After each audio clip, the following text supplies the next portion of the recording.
Pinagpapaliwanag na ng POEA o ng Philippine Overseas Employment Administration ang recruitment agency ng mga OFW na walang maayos na tirahan sa Jeddah, Saudi Arabia.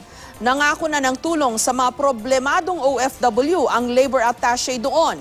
Nakahanda rin ang OWA o ang Overseas Workers Welfare Administration na bigyan ng ayuda ang mga OFW pag-uwi nila sa Pilipinas. May report si JP Soriano.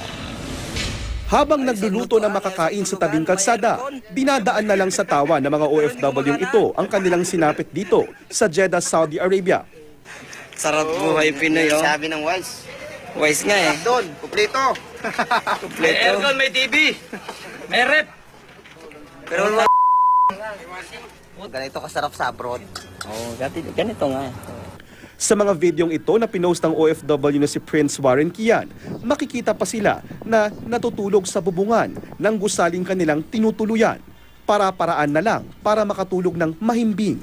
Sa kanyang text message sa GMA News, kwento ni Kian, electrician daw ang pangakong trabaho, may tirahan na maganda at maayos. Pero pagdating daw ng Jeddah, tubero ang kanilang naging trabaho. Hindi rin daw natupad ang ipinangakong sahod. Nag-viral na ang mga videong ito sa Facebook. Natunto ng GMA News ang mga OFW. Bakit kayo natutulog sa rooftop? Kasi yung panahon na yun, palagi nababran out. Noon, yung panahon yun. Kaya, Wala kayong kuryente? wala kuryente. Kaya yung iba natutulog na lang sa, sa itaas sa rooftop na lang kasi mainit kasi pag dun sa kwarto. Tapos aircon, siksikan din. 30 kami sa isang kwarto. Grabe naman yun. Oo, 30 ako kami. Gano'ng kalaki yung kwarto? Maliit lang. Tapos 30 kayo. Paano kayo natutulog doon? Para kay sardinas? Parang sardinas. Kung hindi lang din daw sa tulong ng mga nagmamagandang loob, hindi sila makakakain. Dinidiskartehan na lang din ang panggatong para makapagluto. Bigay ng pagkain. Salamat din kami kasi walang-wala rin o. Gusto mo namin umuwi pero dadaan pa po namin sa tamang proseso kasi pag na-deport kami, wala rin eh.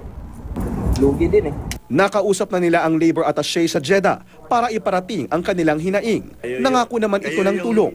Sabihin niyo lahat ng reklamo mo. Walang sweldo, kama, pangit ang accommodation, pagkain. Sabihin din yung pangalan ng agency ninyo para ma-forward ko sa DOA kagad. Ang POEA, pinagpapaliwanag na ang Wise Recruitment Agency na siya raw nag-recruit sa mga nagrereklamong OFW. Nakahanda rin ng OWA na bigyan ng karampatang ayuda ang mga OFW pag-uwi ng Pilipinas. Doon po sa party ng POEA, we can provide legal assistance kung meron silang reklamo sa agency at sa employers. Sinubukan pa ng GMA News na kunan muli ang panig ng inireklamong recruitment agency pero wala pa silang tugon sa ngayon. JP Soriano, GMA News.